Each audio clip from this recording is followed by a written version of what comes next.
জীৱনত আপুনি বহুত অদৰকাৰী ভিডিঅ' চাইছে, বেয়া ভিডিঅ' চাইছে। জাষ্ট আজিৰ এই ভিডিঅ'টো আপোনাক অলপ সময় ল'ম মই, প্লিজ শেষলৈ চাব। যেহেতু মই এজন হেল্থ ডিপাৰ্টমেণ্টত কাম কৰোঁ, সৰু মৰু হ'লেও, মোৰ সেই হেল্থ ডিপাৰ্টমেণ্টতে আজিকালি বহুত ধৰণৰ সৰু বাচ্চা 1ৰ পৰা 10 বছৰলৈকে এইখিনি টাইপৰ বাচ্চা বেছিকৈ আহে। আৰু ইহঁতৰ কমপ্লেইন কি অমনোযোগী, গ্ৰোথ নাই, তাৰপিছত নানান ধৰণৰ টোপনি নাই, এনেকুৱা পেটৰ বেমাৰ, এনেকুৱা ধৰণৰ নানা ধৰণৰ প্ৰব্লেম থাকে।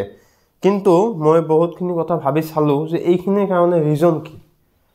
আপোনালোকে ভাবক, আগতে স্কুলবিলাকত যেতিয়া অংকুৰৰ পৰা 5লৈকে গৈছিলোঁ আমি, তেতিয়া টিফিন বক্সৰ প্ৰয়োজন আছিল, বা টিফিন বক্স নহ'লে স্কুলত সোমাব নিদিছিল।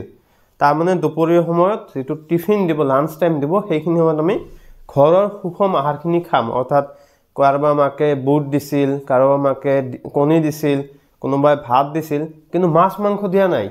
কিন্তু আজিকালি স্কুল কৰ্তৃপক্ষবিলাকে কি কৰিছে, এইটো এটা ব্যৱসায়ত ৰূপান্তৰিত কৰিছে। স্কুলতে কেণ্টিন খুলি দিছে, কোনোবাই দোকান খুলি দিছে, আৰু মাতৃসকলেও আজিকালি ছ'চিয়েল মিডিয়াত ইমান এক্টিভ হৈছে, যাৰ বাবে বাচ্চাটোক ৰাতিপুৱা এটা সুষম আহাৰ সজাই দিয়াৰ টাইম নোহোৱা হৈছে। আৰু যাৰ বাবে বাচ্চাই প্ৰ'টিন নাপায়, সুষম আহাৰ নাপায়, খনিজ পদাৰ্থসমূহ নাপায়, যাৰ বাবে অমনোযোগী হৈ আছে, নানান ধৰণৰ বেমাৰত ভুগি আছে, হজম নোহোৱা বস্তুবিলাক খাই আছে, যাৰ বাবে এই বাচ্চাবিলাক পঢ়াৰ প্ৰতিও দুৰ্বল, শাৰীৰিকভাৱে দুৰ্বল, মানসিকভাৱেও দুৰ্বল হৈ পৰে। কিন্তু ইয়াৰ ফলত আৰু কেইটামান লক্ষণ দিয়ে। কিছুমান ছাত্ৰ ছাত্ৰীয়ে এই টিফিন নোলোৱাৰ কাৰণে সেইসকল ছাত্ৰ ছাত্ৰীয়ে খেলিব নাপায়। তাৰমানে যদি পেটটো ভাল নাথাকে, যদি আমাৰ বডিত শক্তি নাথাকে, সিহঁতে ভালকৈ কি খেলিব? তো সেইসকল ল'ৰা ছোৱালীয়ে যায় ফ্ৰী ফায়াৰ, পাবজি নামৰ গেমবিলাকত এডিক্টেড হৈ যায়। আৰু যেতিয়া বহি বহি এডিক্টেড হোৱা গেমবোৰ খেলি থাকিব, তেতিয়া কিন্তু ভাল নালাগে। গুটকা, স্মকিং, এইবিলাক বস্তু ধৰি লয়।